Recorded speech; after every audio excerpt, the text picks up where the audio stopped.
Do you understand? We're just peasants, you know. We've always been peasants. Always been peasants. Anyone who really ever believed the government was there to serve them, and I mean everywhere, has got a problem. That their indoctrination really did a number on their brain. It really worked well.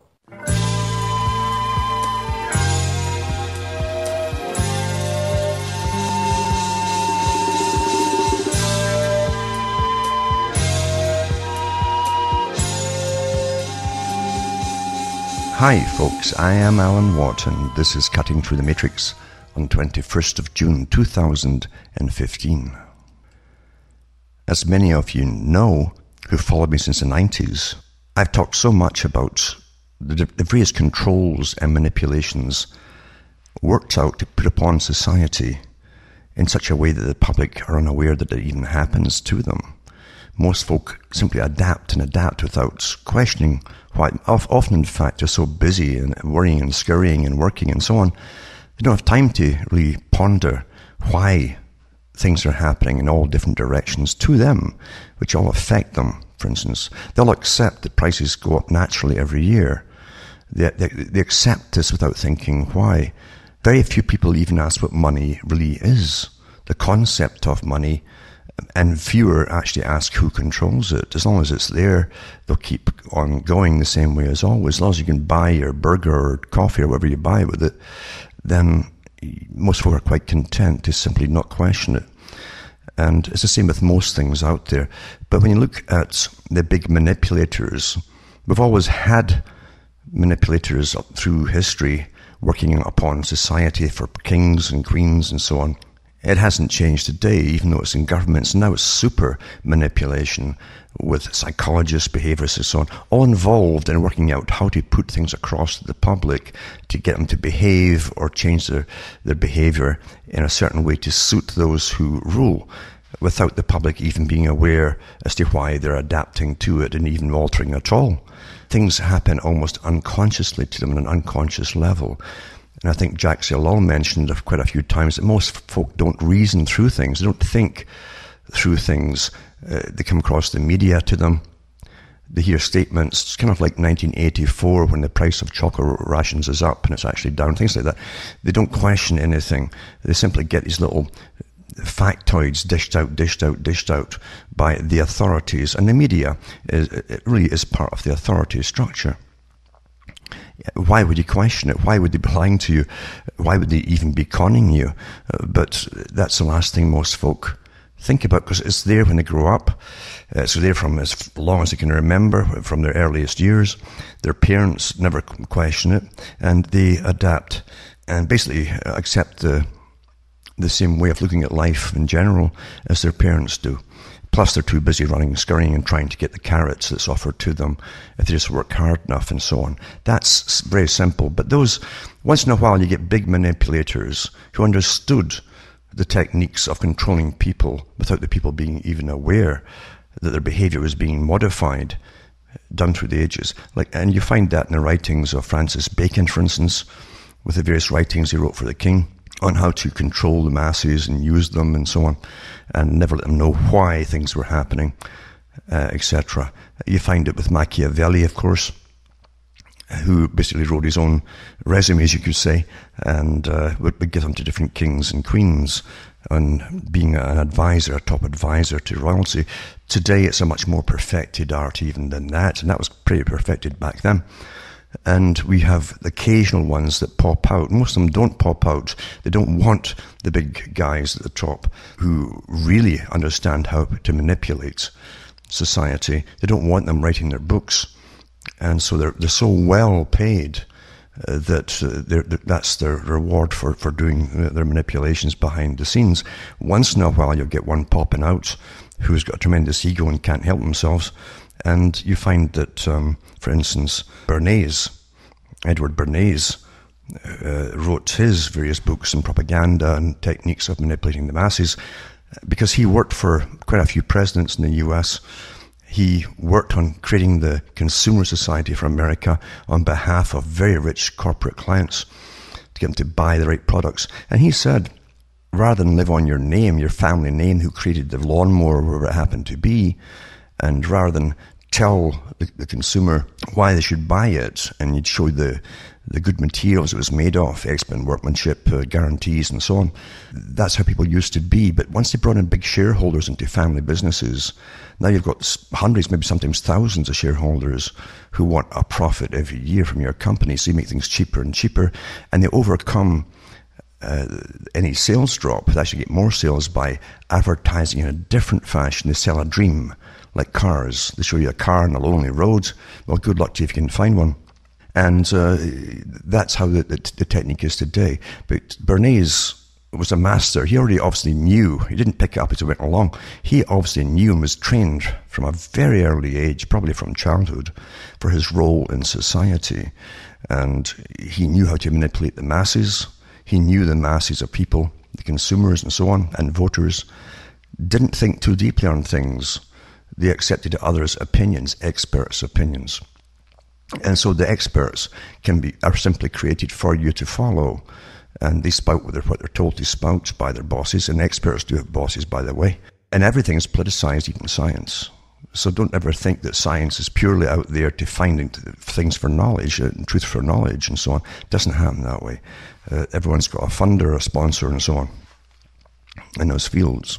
But Bernays said, as I say, there's many ways to manipulate the masses. He said, rather than create a good product or even change a product that you sell to make it a good product that the masses are going to like, he said, change society to suit your product. And he went a lot further than that, of course. You can say something so simply, but you don't understand that if that man was to give you a lecture on it and how to do it, it would have been a very complex and intricate lecture indeed, taking in different facets of society and humanity and psychology and so on. And government uses this all the time on people. How will the people react if we put this thing forward, or a bill forward, or whatever? And they have worked down with incredible statistics today, pretty accurate too. How many folk will object? Why would they object? They break all down their different objections. And would it really matter? Were they a minority? Or would the majority accept it, etc., etc.?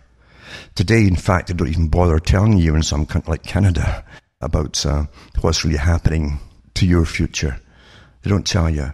The big corporations work with government because they put the politicians in, and government passes trade laws and things like that without even really making a deal out of it on the media at all. Most Canadians don't even know about the Trans-Pacific Partnership Free Trade Deal or anything else. Even though, in fact, they didn't really know about the NAFTA deal, most of them, to be honest with you. And when the jobs went to Mexico and elsewhere and blah, blah, even though on the shelves in the same year, everything getting sold was from China, they didn't question it. They kind of go through a dreamlike state, most of the folk, in their lives daily, on a daily basis, without questioning things. They do expect, like Brzezinski said, to be told by the media what to be concerned about. If the media doesn't tell you, they won't be concerned. If the media tells you to worry about some Nigerian girls getting kidnapped for prostitution, and sure enough, they'll prattle on with the mainstream news, and they're all talking about it the next day. That's what Brzezinski said. Give them the topics to talk about, and that's what they prattle about next day. That's society, and folk don't question that. Now, Bernays also talked about if you want to go into an area or a US state, for instance, you had to understand the psychology of the people who colonized that state, a little bit their history, and so on, religions even, the mentality that comes from religions, and so on, how to put things across to people in that area. But he said, rather than go door to door trying to sell something, look for existing organizations. And in the US, it's perfect, really, because you have so many religious organizations, or remnants. I call them remnants because most of them are as worldly as everybody else today, but there's still more religious organizations out there. He says, go for the top people. Bring them on board with your product, give them a good bit of money for their church or themselves or whatever it happens to be, and the people will follow the leader as the leader starts to advise them on certain things that they should do or whatever, or even buy.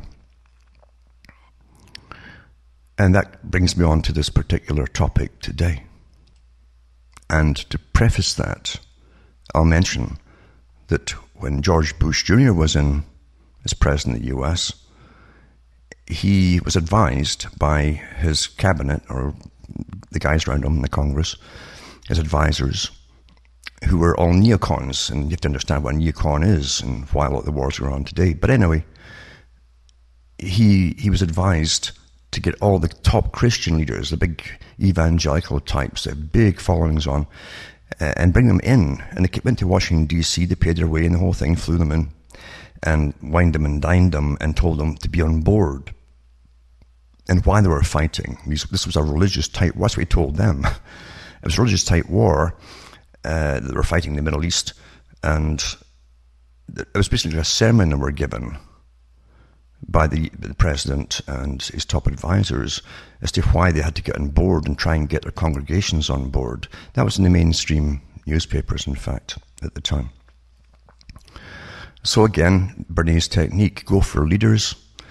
They have masses of followers. The followers will follow unquestionably, generally, and you'll get what you want, basically, out of it. And for war, remember, the first thing you must do is get public support. That's why so much public support is manufactured with propaganda, which is often either untruthful or have very, very little truth in it, or as a complete lie. It doesn't matter, as long as you can get the public opinion on board with it. Now, you'll find that top religions across the world today, even the churches in England, the Church of England, and ones in the US, have been brought on board too, because the leaders are brought in again for big talks, they're given sums of cash, etc. And they're preaching environmentalism, etc., etc. And the Protestant churches have been doing that for quite a few years. The Catholic Church has the Pope coming out with an encyclical on the environment, which is completely on board with the radical environmental movement, which is controlled by the elites, the same elite that run the right wing. They run the left wing too, but they use the left wing for these kind of causes and so on to get them through. And the Catholic Church seems to be on board with it now. And this Pope in particular, who has his own history, gone down to Latin America, is Jesuit too, and the Jesuits, of course, let's be honest, folks, you can't, doesn't matter what you belong to, you have to question it. The Jesuits did in the 60s and even in the 70s take part in liberation theology in Latin America, and they worked with the communists there. Some of the priests, the Jesuit priests, went completely radical and took up arms in Latin America too. So you have to question, I question everybody, and I think it's folly for anyone to simply follow a person, and when they get off the topic of their particular theology, then they're talking as another human being as far as I'm concerned, but as a human being with a lot of followers who will often take his point of view too, because he's the head of a particular church. So naturally you couldn't miss that opportunity to push a big movement just to bring you all into austerity in what you call first world countries, and beyond austerity too, by the way. It isn't just austerity, it's the complete open border concept, mass influx immigration, etc., and all the rest of it that brings with it. Now, here's an article here. It's from the Atlantic, and it says, according to the Catholic Church, a number of acts qualify as mortal sins: murder, apostasy, stealing from the poor, etc. But in the eyes of a Vatican official who spoke to Bloomberg News Monday, there's another kind of sin that qualifies as a heinous act when a newspaper leaks a papal encyclical 3 days before it's supposed to come out. For more than a year, Pope Francis and his close advisors, and I'll get into their advisors later, it's awfully important, have been preparing this document called Laudato Si, or Praised Be. The text focuses on environmental stewardship, and in particular the effects of climate change on human life. The themes are directly in keeping with the rest of his papacy. When he was elected to the office, he told journalists he took the name of Francis in honor of St. Francis of Assisi, who stood for the poor and for peace, and was a man who loved and cared for creation. This encyclical was leaked out. I think it's out now officially now. It came out on Thursday. But it was leaked out beforehand by an Italian newspaper called L'Espresso. And that was in Italian, but you can get copies of it and so on. and translated for you by Google or whatever else. But it says here the church officials are calling it a draft initially. But the Vatican has reacted so strongly to the leak because this encyclical is a very big deal within the Catholic world. It's one of the most formal statements a Pope can make about Catholic doctrine, and it's the first of his papacy. And it's his last spring he released another piece of writing on the topic of poverty, but it was slightly less formal document called an apostolic exhortation.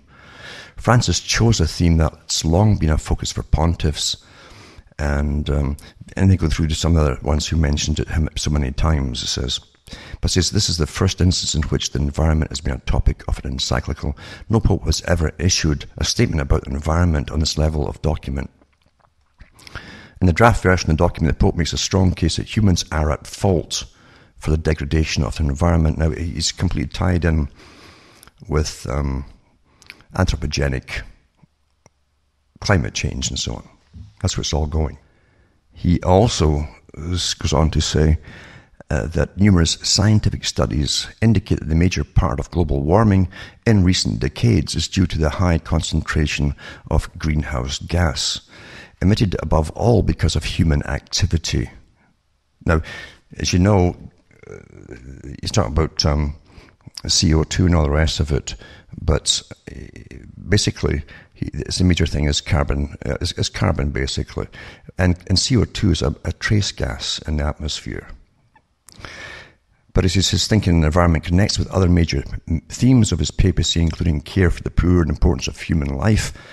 In the draft, he writes that the heaviest impacts of climate change, here we go again, global warming turned to climate change, will probably fall in the coming decades on developing countries. Many poor people live in areas particularly affected by phenomena related to heating, and their livelihoods strongly depend on natural reserves and so-called ecosystem services such as agriculture, fisheries, and forestry.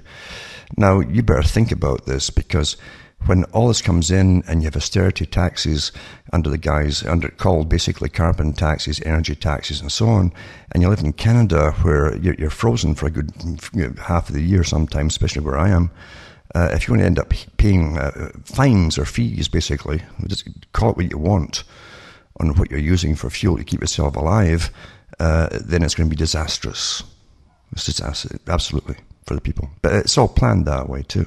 They want to get you out of the rural areas and the north and so on, and then further south into the big overcrowded cities that already exist. It says what this encyclical is not is a love letter to Greenpeace, although Francis is embracing the idea of environmental stewardship. He's doing so as a Catholic theologian, not a liberal activist, so that's the excuses put on top of it. But the fact is, you see, there's no consensus. They always say there's consensus in science about global warming and CO2. There isn't. It's only the ones who are paid to be on the different panels, and their paycheck is to push all this stuff. If basically they were honest about it and say, well, there's no consensus, folk would stop, the big corporations and the governments would stop funding them and giving them their paychecks, and they'd be out of a job. Everything is politicized. Everything is politicized. And it's a big, big agenda to bring in a controlled society under this guise. It's going to affect every part of your life, even the way you think and what you talk about, the topics you talk about, etc., from birth to death. I'm not kidding you here. Anyway, they go back and forth with people in the US and senators and so on who say that the Pope ought to stay with his job and we'll stay with ours, etc. Says Rick Santorum, a Catholic former U.S. senator and presidential candidate, advised the Pope to leave science to the scientists and focus on what we're good at, which is theology and morality. And says what it's not is a love letter to Greenpeace, etc. Says, but in fact, the topic of the encyclical is squarely in the Pope's wheelhouse. Francis links his call for environmental stewardship to the book of Genesis. Well, you can go into the Bible, and which is full of contradictions, and you can get whatever you want at the time. It's like lawyers today in general law, or even altering the Constitution in the US. You bring them in all the time to reinterpret what it means to suit the cause that you're pushing at the moment. But it says that human beings destroy the biological diversity in God's creation, that human beings compromise the integrity of the earth and contribute to climate change, stripping the earth of its natural forests or destroying its wetlands. that human beings pollute the water, soil, air. All these are sins, he writes. So you better believe he's completely on board with the radical agenda. Again, like Bernays said, get the guy at the top. The rest will follow. It says, although American Catholics are a sizable group, they've got nothing on the whole of Francis's church. There are 1.2 billion Roman Catholics in the world, and nearly 40% of them live in South America, not North America. Sub-Saharan Africa is another area of rapid growth for the church, and demographers expect the number of Christians in the region to double by 2050 to nearly 1.1 billion. Although some of those will be Protestants. Actually, I think, what is a Protestant today? They're mainly in the States, in some of the wealthier areas, it's all middle-class people, and it's like a social club where they have something in common, which is a vague following of something. I mean, very vague for most of them, because they watch TV, lots of them watch porn, and it's a social club for them, really. They don't follow the teachings at all. Anyways, it's considering that Latin America and Africa are Francis's two biggest constituencies. It's no wonder that the environment is a point of pressing concern for the global church. But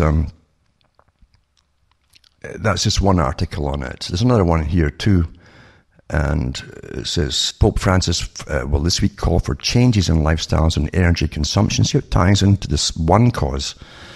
You're at fault. And the big agendas to get put through, which is massive taxation on what they call the wealthier countries, etc., to change their way of living and their behavior and everything else, by the way. I mean, behavior on everything. But it says, he wants to avert the unprecedented destruction of the ecosystem before the end of the century, according to the leaked draft of the Papal Encyclical. Francis also called for a new global political authority tasked with tackling the reduction of pollution and development of poor countries and regions. And he's also called for world government. So is the last Pope too, by the way, called for world government. His appeal echoed that of his predecessor, Pope Benedict, who in 2009 encyclical proposed a kind of super UN to deal with the world's economic problems and injustices.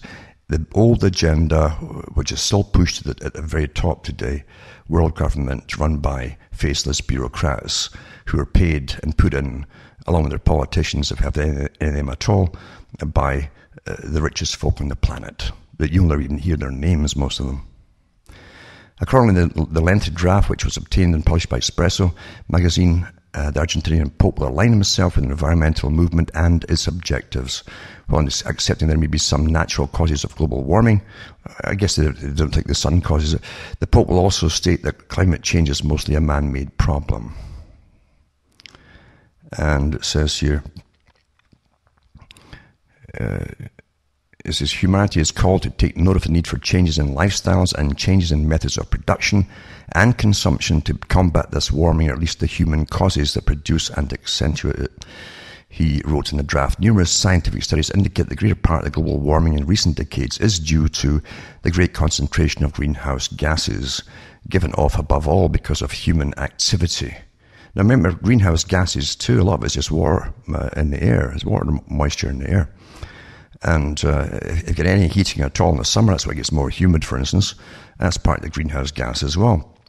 But again, the sun's got nothing to do with anything, blah, blah.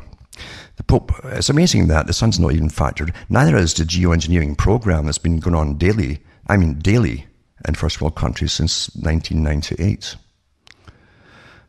So, and they also talk about human aerosols and so on, but they don't mention the aerosols from the geoengineering that is spraying every day. They don't factor that into the little computer models that's changing the climate. But it's not meant to be talked about because there's a bigger agenda behind all of this. Anyway, the Pope will also single out those obstructing solutions. In apparent reference to climate change deniers, the draft states the attitudes that stand in the way of a solution, even among believers, range from negation of the problem to indifference to convenient resignation or blind faith in technical solutions. The leak has frustrated the Vatican's elaborate rollout of the encyclical, a papal letter to bishops on Thursday. Its release has been planned to come before the Pope's trip to the US, where he's due to attend the United Nations as well as a joint meeting of Congress. Journalists were told they would be given an early copy Thursday morning, and it would be released publicly at noon following a press conference.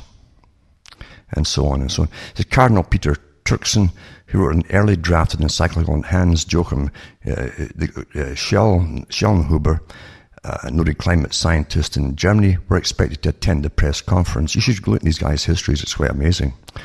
On Monday, one of them actually wants the population to be reduced to 1 million people, or a billion, if it's 1 million or 1 billion. On Monday evening, the Vatican asked journalists not to publish details of the draft, emphasizing it was not the final text. And it's not a detailed scientific analysis of a global warming crisis. Instead, it's the Pope's reflection of humanity's God-given responsibility as custodians of the earth. At the start of the draft essay, the Pope writes, "The earth is protesting for the wrong that we are doing here because of the irresponsible use and abuse of the goods that God has placed on her." And it says, he immediately makes clear, moreover, that unlike previous encyclicals, this one is directed to everyone regardless of religion. Well, once again, they should stick to the theology, because there is not consensus. You got half the scientists frozen out of it that don't go along with it. It's very much like when George Bush Jr. wanted the I call it Gulf War II, or they call it Operation Freedom, as they invaded another country. And he wanted to only hear about weapons of mass destruction. He brought in people and says, "If you've got anything negative to say about that, like there's no weapons of mass destruction in Iraq, I don't want to hear it. Just give me the guys that'll say there's weapons there," and things like that. They wanted the war, you see. It had been planned many years before, in the previous decade, in fact, and it was published. And they got what they wanted. But it's kind of similar with this kind of thing, too. You simply freeze out the guys, all the top scientists, and renowned scientists, too, that are not in the paycheck, and they won't go in the paycheck, never mind the ones who left the IPCC. You sort of only hear what you want to hear. According to a leaked document, the Pope will praise the global ecological movement, which has already travelled a long, rich road. It's rich already and paid all too well, and has been given rise to numerous groups of ordinary people that have inspired reflection. And it says, it's not his first foray into the climate debate. The Pontiff, who was elected in 2013, has previously noted his disappointment with the failure to reach a global accord on curbing greenhouse gas emissions, chiding climate negotiators for having a lack of courage during the last major talks held in Lima, Peru. He's likely to want to influence Republicans in Washington with his remarks, and so on. The encyclical will make for awkward reading among some Catholic Republicans, including John Boehner, the Republican Speaker of the House. While many Republicans have praised the Pope, it will not be unprecedented for them to make a public break with the Pontiff on the issue of global warming. And it's just incredible to see a awfully well-planned propaganda spiel. The whole environmental movement's all getting paid at the top, at least their leaders do, by the big foundations. They get paid massively by the big foundations, these so-called charitable organizations and social activist foundations, to push all this stuff. And who owns the foundations? The top corporate leaders and bankers of the planet. And also Lord Monckton, for those who know who he is, who's attending a lot of these environmental meetings and the top world meetings too on it, who's against all this global warming stuff, at least for the reasons they're all given. It says Monckton has held positions with the British press and in government and so on. And it says, Lord Monckton told the BNS co-host Breitbart News executive chairman Stephen K. Bannon and editor-in-chief Alexander Marlowe that, judging by Hillary Clinton's relaunch speech on Saturday in New York, he doesn't expect her to give much attention to climate change in her 2016 presidential run.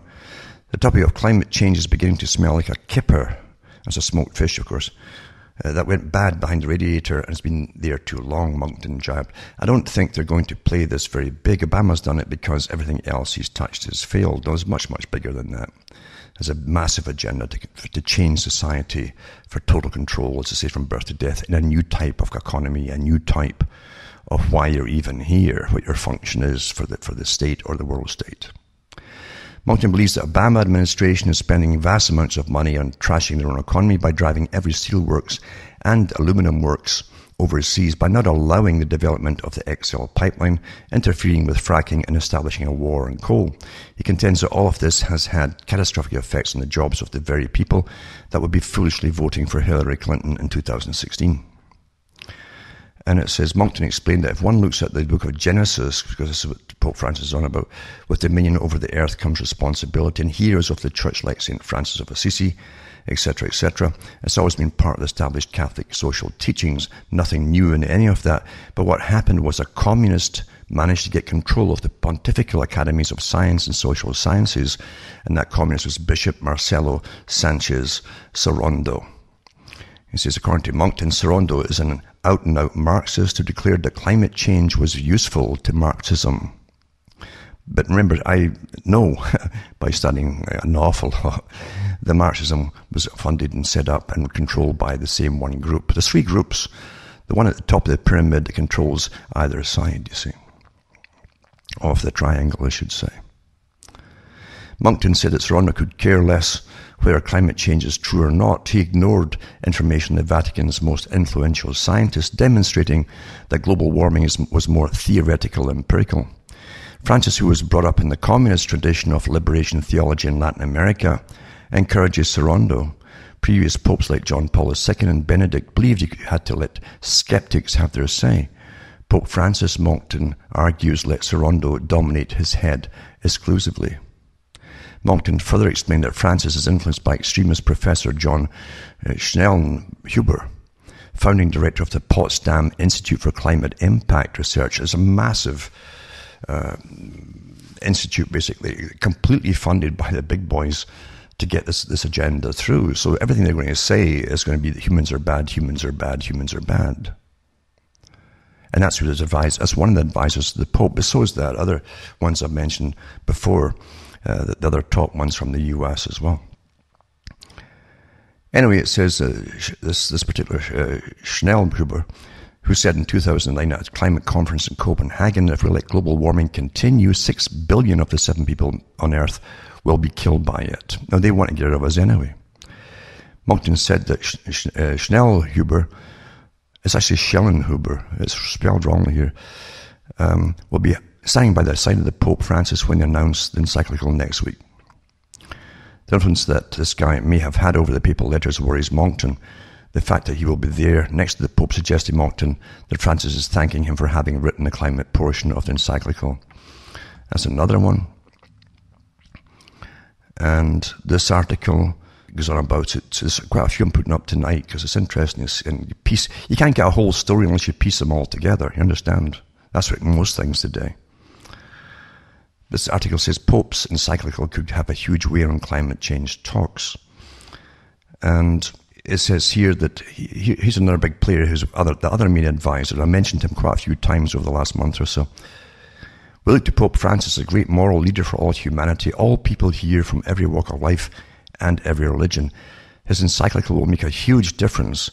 It's being expected around the world with great anticipation, says Jeffrey Sachs, who told the CNA April 28th. Jeffrey Sachs, awfully important guy. He's one of the main managers of hundreds and hundreds of organizations, and he's also well-funded and incredibly well-funded, an economist who's now into the environmental stuff too, and again, anthropogenic global warming stuff. He's one of the main connectors of different organizations. He keeps it all on track. Very important guy. And he's an advisor to the Pope as well. That's who the Pope called in as well, to tell him all about it. So the whole world looks to Pope Francis for inspiration, and that's well beyond the Roman Catholics in the world. It's all of us, he said, adding that the Pope's encyclical will play a huge role in climate change discussion.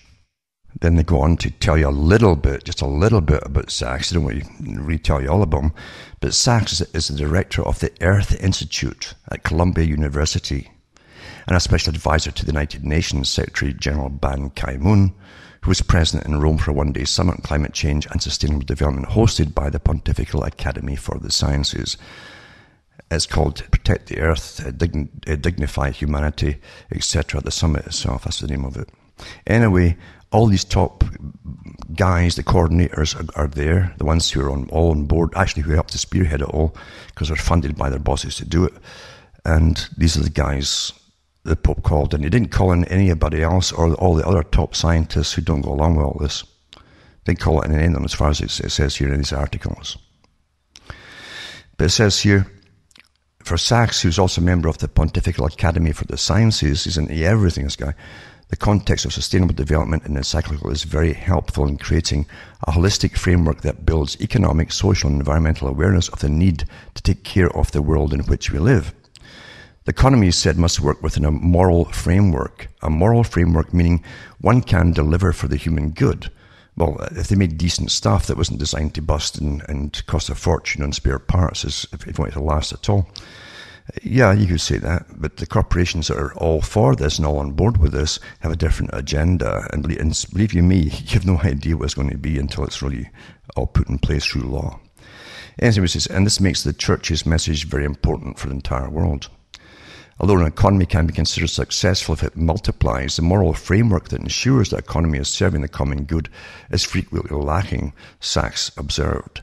UN Secretary General Ban Ki-moon also weighed in on the topic during a press briefing after he delivered the keynote speech for the summit. Referring to climate change as a defining issue of our times, Ban Ki-moon said that the Pope's encyclical will come at a critical point in discussion on the topic. Well, that's not coincidence. And so Francis is set to address the UN Special Summit on Sustainable Development September 25th during his visit to the United States, which is an address Ban Ki-moon said will have a profound impact. By the way, you'd be surprised how much of this is all tied into the Trans-Pacific Partnership Agreement. As it says, only, I think, 5 of the 29 chapters in it deals with trade. And it all ties in this year because the biggest summit of all for the environment and the signing agreements from all countries is to be done, I think it's December this year. So you have the Trans-Pacific Partnership, the Transatlantic Partnership getting cemented even further, all these different partnerships on trade and goods and all the rest of it, and free travel of peoples across borders, blah, blah, blah. All that stuff is all coming down on the same year as they bring all this environmental thing forward to change society for next year. And it'll be changed forever once all these things are really, really implemented. It may take them a few years to implement every little part of it, but once they do, if you have any memory at all, and you look back, you'll wonder what kind of world you lived in before. This is in a private meeting with the Pope Francis, ahead of the summit. UN Secretary General said he told the Pope he's looking forward to his encyclical as soon as possible. And he counts on his moral voice and moral leadership, and so on and so on. It says, if a proper ethical foundation is lacking from the policies and their implementation, then humanity itself will lack the courage and moral substance to carry out even simplest proposals, the Cardinal continued. In comments made to journalists during a pause in the summit, Cardinal Turkson addressed critics who find issue with the Vatican's partnership with organizations such as the UN that promote population control as a means of combating climate change. Sachs himself is an avid supporter of population control despite his seat on the Pontifical Academy.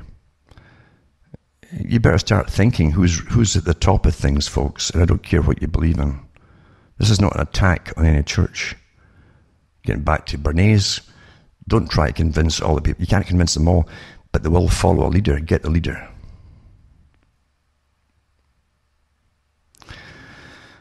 He says these new methods of engagement don't mean running away from the world, he said, but rather establishing a dialogue and so on and so on.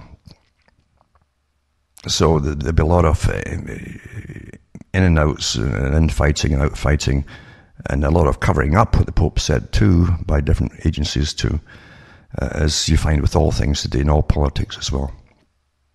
So it's going to be massive changes they're talking about here, massive, massive changes.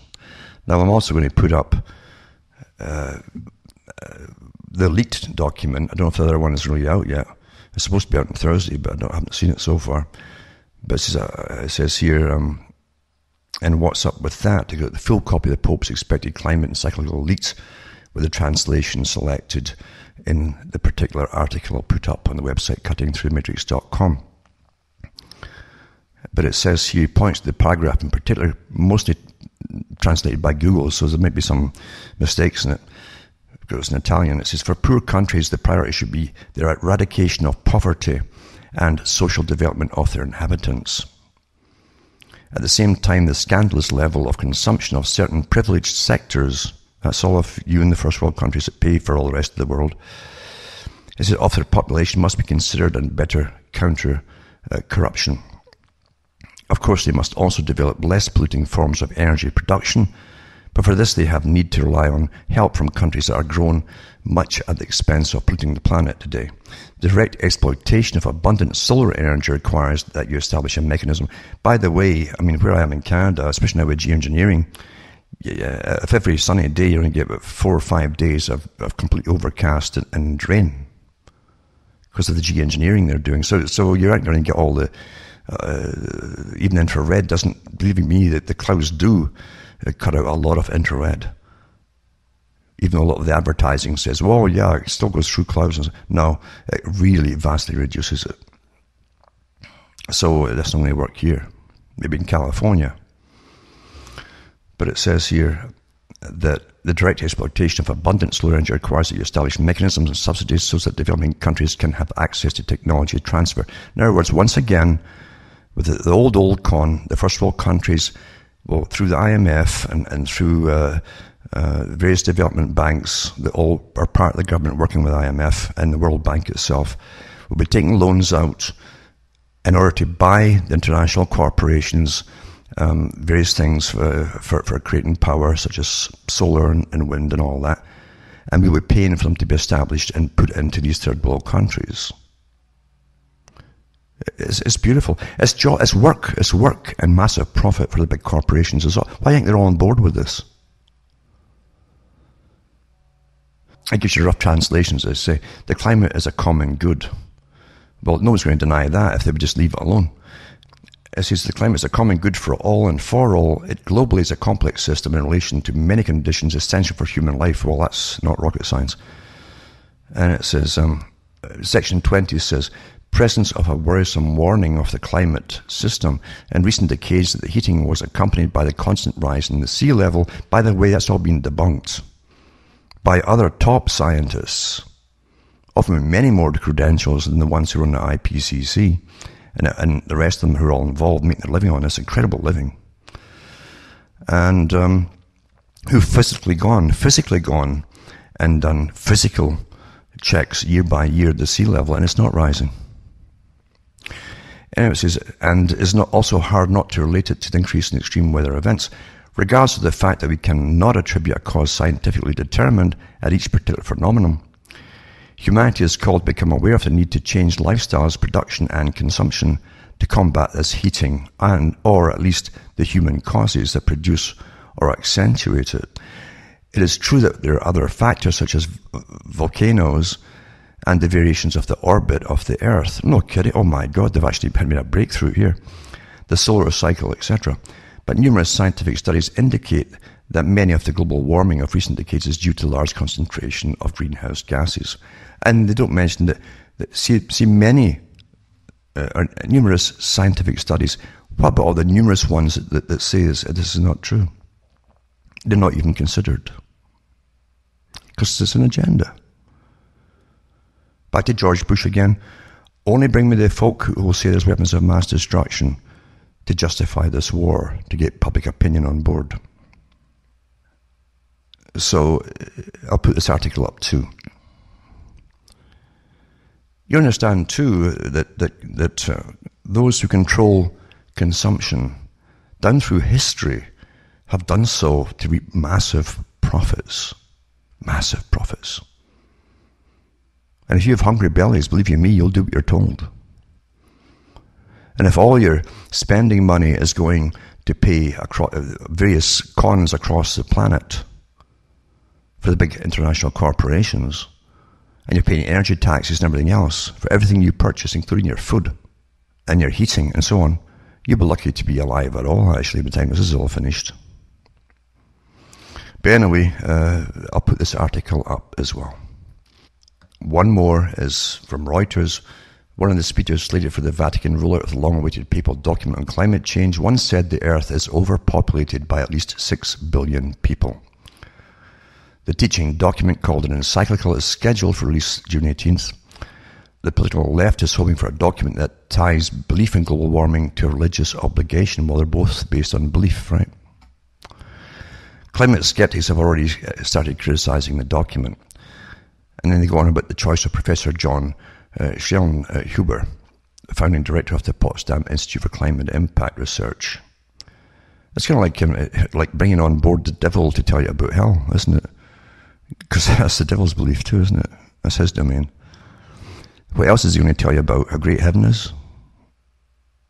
Would the devil tell you that? Anyway, it says, in a talk given to what's described as the failed 2009 Copenhagen Climate Conference, reported in the New York Times, Schellnhuber, who has advised the German President Angela Merkel and is a visiting professor at Oxford, said of global warming, in a very cynical way, it's a triumph for science because at last we have stabilized something, namely the estimates for the carrying capacity of the planet, namely below 1 billion people. These are the Pope's advisors. This is who he brought in. And they don't mention all the many he could have brought in who are less radical. Never mind the many, many, many who are not on board with this. This Schellnhuber is also author of what's called the 2-degree target. It says governments must not allow the temperature to rise more than 2 degrees higher than at the start of the Industrial Revolution. I guess the government now is God. They can command the sun, don't give off heat. Anyway, any higher the theory holds and much life on Earth would either perish or be gravely harmed. The theory goes, right? Theory.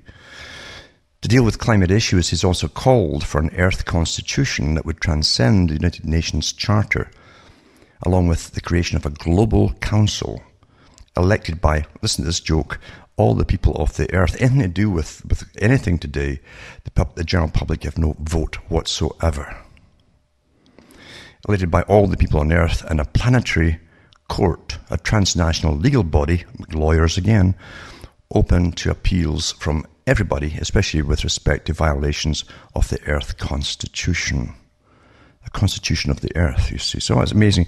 And of course the top corporations are at the charge of everything at the very top.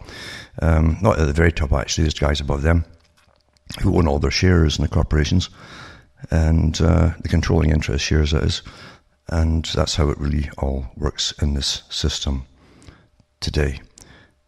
Another article, being one of the leading climate scientists worldwide, but it's the same guy again.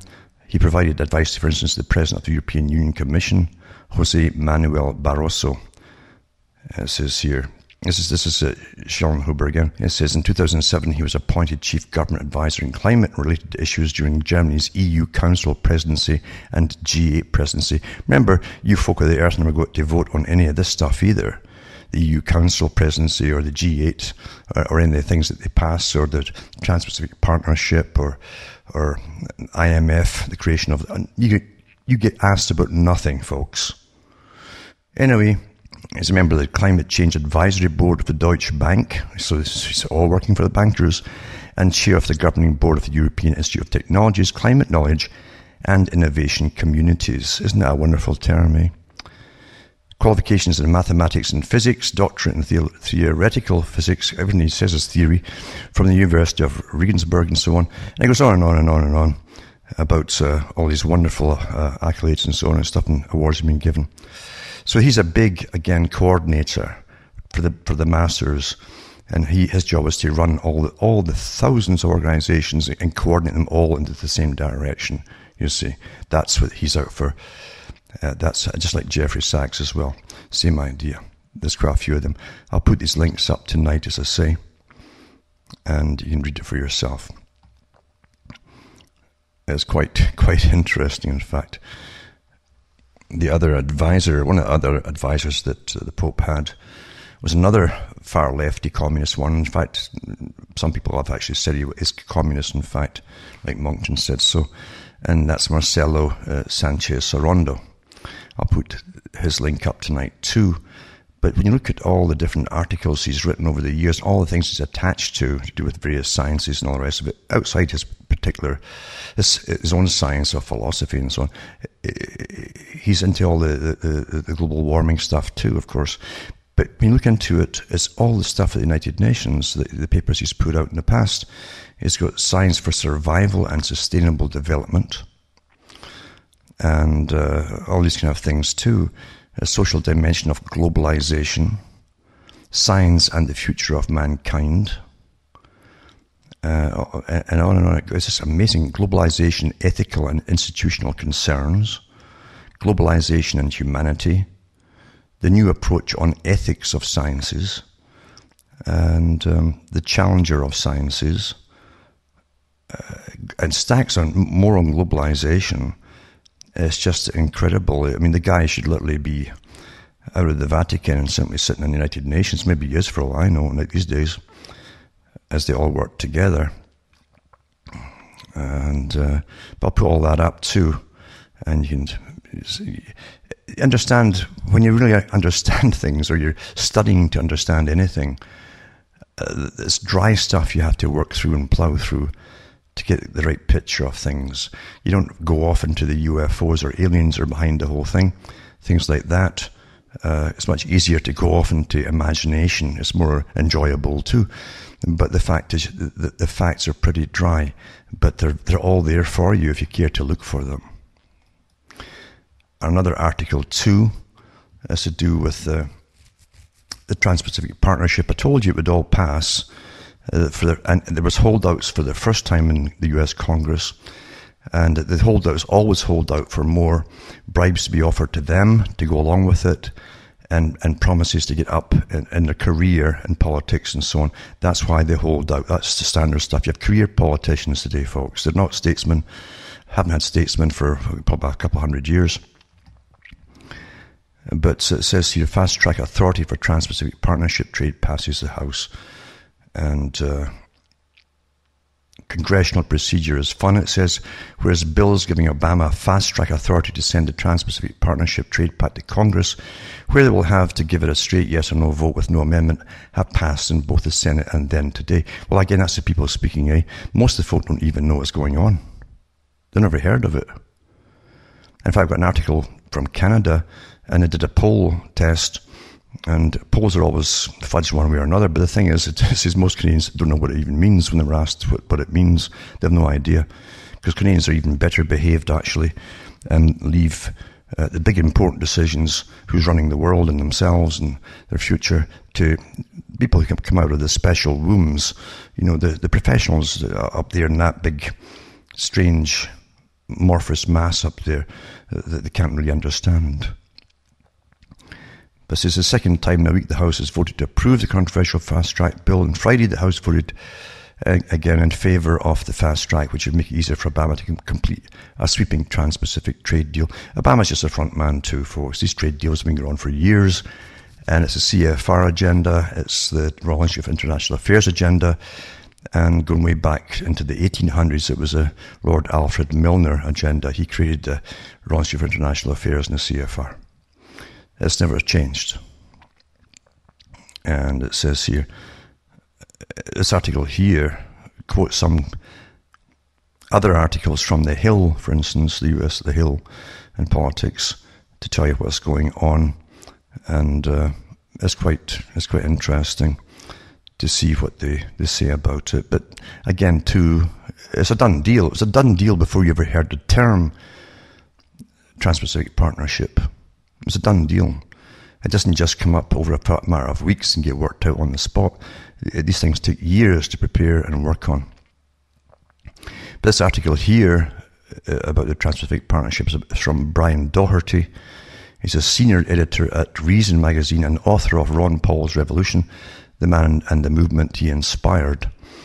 But for this guy who's connected somehow with Ron Paul, he says himself, I remain absolutely agnostic on the value of the TPP itself, as it's still mostly secret amongst other reasons, and a back and forth believer that fast track might ensure that anything resulting in trade deal will be better than it would be if Congress got to mess around with it.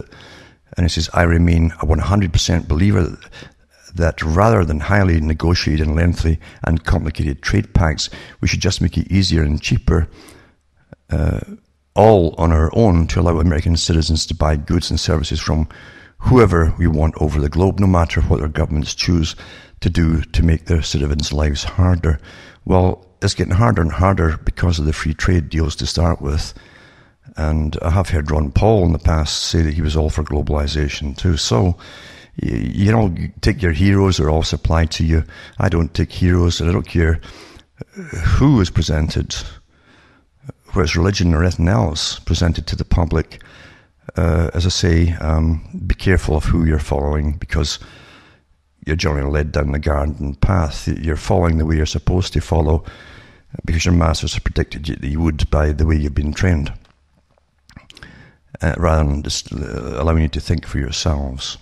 But as I say, we have no say whatsoever in what really happens, and votes that are passed are done by those in the government, not by the will of the people. That's what they mean when they say, oh, the people of the world voted for this. No, we don't vote for that.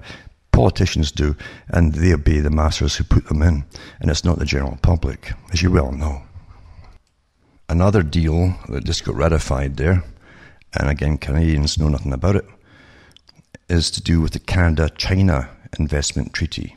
It comes into force October the 1st, 2 years after they signed the deal that most Canadians don't even know happened.